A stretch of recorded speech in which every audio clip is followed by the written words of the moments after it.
That's great to hear from Olivia Leakeye singing over us there. And people in the chat saying, Richard saying, yeah, amen, Jesus is our rest. And people saying it's just good to hear this message, a message that people felt they needed to hear this morning. So thanks, Simon, for that message. Nice to hear. Great stuff. That feedback. Good stuff. Also, just on the chat, people are watching from all over the place. We've got somebody watching from Guyana in the Caribbean this morning, which is very exciting. Who would like to be there? Exactly, yeah. You're in Guyana, just invite us, please. We would love to come out. Mission trips, we're all up for. We'll come. Kerith Caribbean, let's start it, I think. And then the other end of the spectrum, we've got Stuart, who's in the Bracknell Centre car park watching this morning, because he's back part of the car park ministry. And so, near and far. You can't do a Bracknell meeting without Stuart Sharp. Exactly, hero. So what we thought we'd do is doing a Q&A now. It's time for 10 minutes or so. Yeah. So it's not too late to put an answer into the chat. So do feel free, just type in a question and we can get through as many as we can. If you didn't want to put one in the chat, but you want to ask a question anonymously, then we've got a phone. You can text this number, 07900 457 341, and we might be able to answer your questions as well. So what I wanted to do, Simon, is ask you about your Sabbath. Yeah. Talking about Sabbath and rest and all that kind of the rhythm of all that. Yeah. What does that actually look like for you?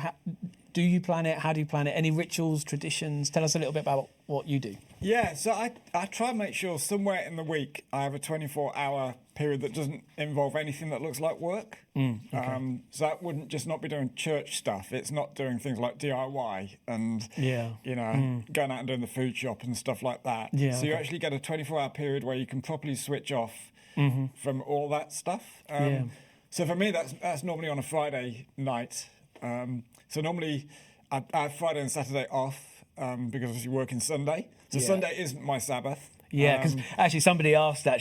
They said, does Sabbath have to be a Sunday? And and I don't think it does. I think for different people it looks like different days. Yeah. And certainly, when we were doing 3 meetings in Bracknell on a Sunday and, you were just at all of them, Sunday certainly didn't feel like a day where you stop and rest. It felt like a day of manic activity. So typically my Sabbath has been probably from like 6 o'clock on a Friday through to maybe 6 or 7 o'clock on a Saturday. I'm trying to set that period of time aside as, hey, I'll connect with friends, I'll connect with family, I'll maybe have some time on my own, I'll have some time with God.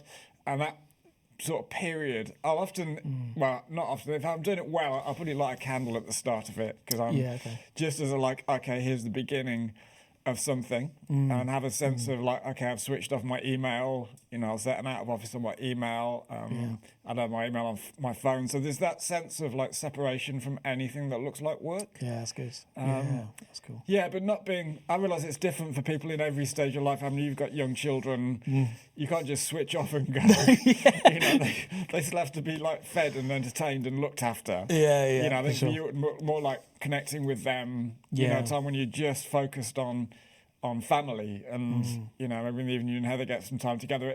I think it looks different in every season. Yeah. And I think everyone's got to work out their own version of it. Yeah. And, sometimes for me it moves during the week. Some weeks there's something on a Saturday, there might be a conference or something, and then ideally you'd move it to another day, but I'm often not organised enough to make that work. So okay. So do you make a plan for that day before it comes? Do you schedule anything? Well, I guess we tend to have quite a rhythm around it at the moment. Yeah. So often we would have a meal together on a Friday night.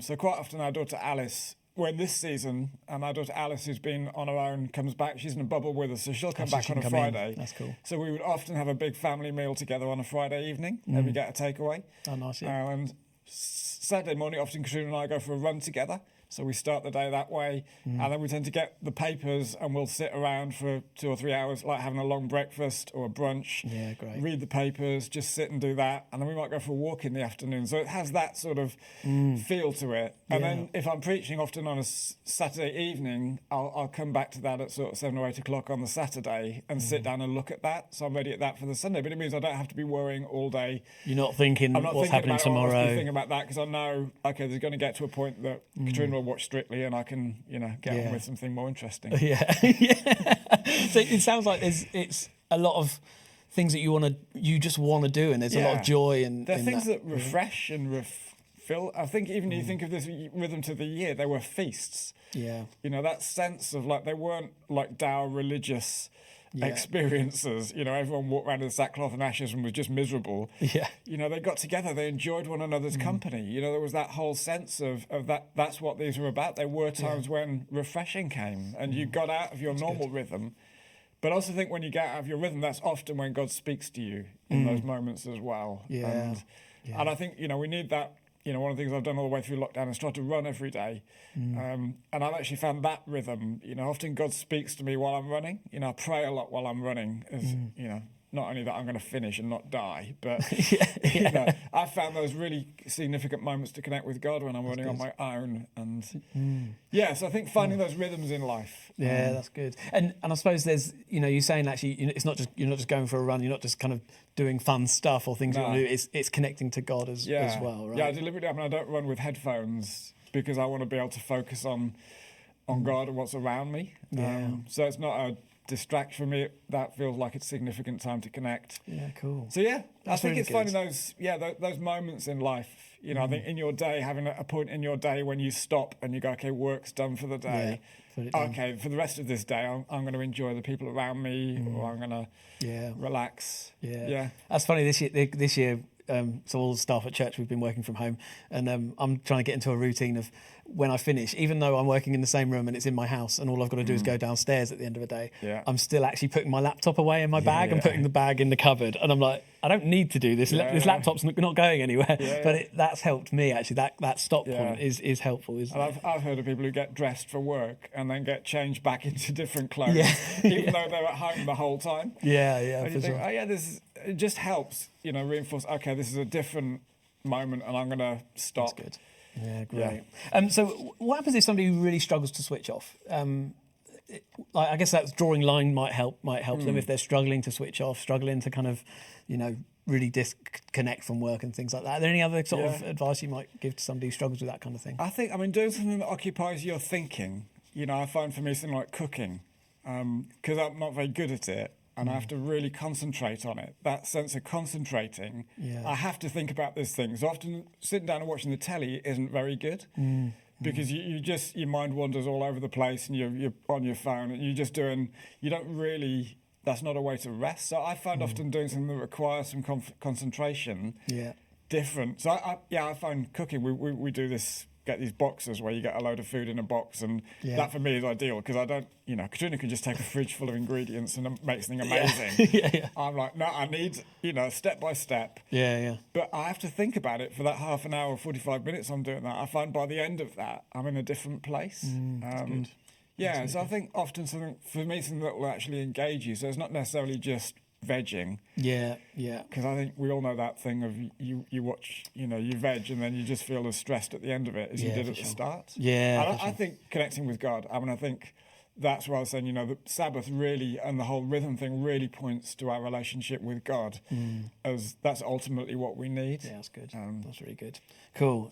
Got some other questions about really Sabbath and how we do it. So someone's asking about how would a mobile phone Sabbath look? Having a break. You sort of mentioned about us being on our phones. I think they're fatal. Mobile phones. They're great servants, but terrible masters. Yeah, that's it. Yeah. So I've just done things like I don't have my mobile phone next to my bed. Yeah. So it's in another part of the room, and I don't have my email on my mobile phone. Or social media. So actually, it's not a course. If I want to do my email, I've actually got to sit down at my laptop and do it. Yeah, that's good. Yeah. I think we've got to be in control of these things. I think to have times when you just put them down, turn them off. I was nice to go for a walk and not take my phone. That's it. It feels a bit like, oh my goodness, what's going to happen? Anything could happen on this walk. Something terrible could happen. And you think, I used to, before mobile phones, I'm old enough to remember that we just went for walks. And you think, I've forgotten my phone. So I think not being tethered to it. I think, for me, taking my email off it, taking all work stuff off it. So I have to deliberately decide if I'm going to do those things. Yeah, that's good. That's great. Another question here about young children. How do you do Sabbath with young children? I think you've got to do it with them.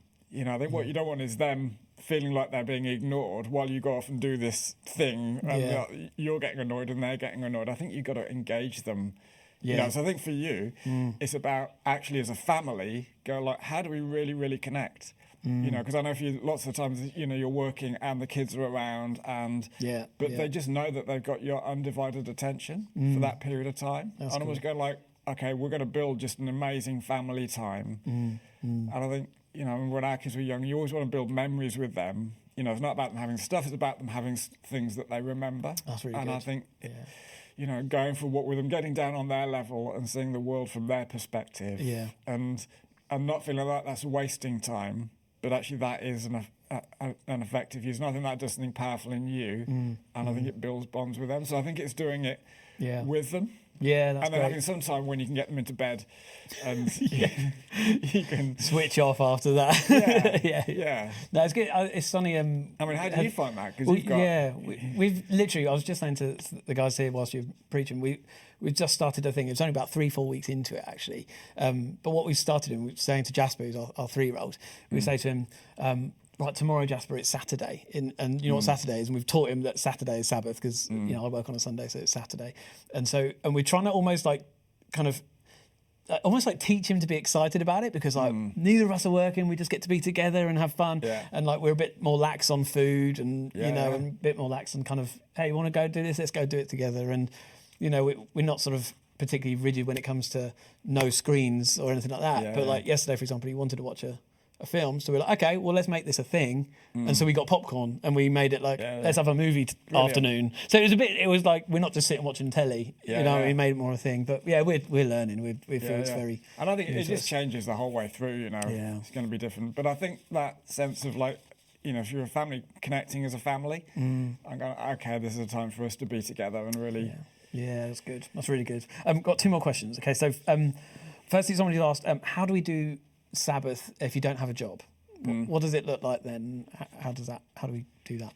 Yeah, well, I still think there's stuff to do in life. Yeah. You know, and there's you know, people to see and meals to cook, and you know, presumably if you don't have a job, you know, I think we never retire in that sense. You know, I don't think retirement is a biblical principle. Yeah. You know, there's stuff that we're doing and people, you know, that we're serving or engaged with, or, you know, if you're unemployed, you know, you're out there looking for work and you're trying to improve your skills and all of that. But I think even in that, having a day that isn't that. Yeah. You know, I think this thing about Sabbath, which is saying, actually, I trust God. God, if I don't do this stuff for a day, the world's going to keep spinning. Yeah. You know, I'm not as important as I might think I am. Yeah, that's good. You know, actually. So I think, you know, it is about working. So it's what does work look like in that season? You know, if it's unemployed, it's like, how are you going to be looking for work? How are you going to be improving your skills? How are you going to be using this time productively for the things that you can do in this season you've got? But then also having a day that doesn't look like that. Yeah, so it doesn't just like all the days merge into one another. So Sabbath is also about work. You know, work comes before the law, before the fall. So work is actually part of God's plan for our lives as well. Yeah. And, okay, we're all to work.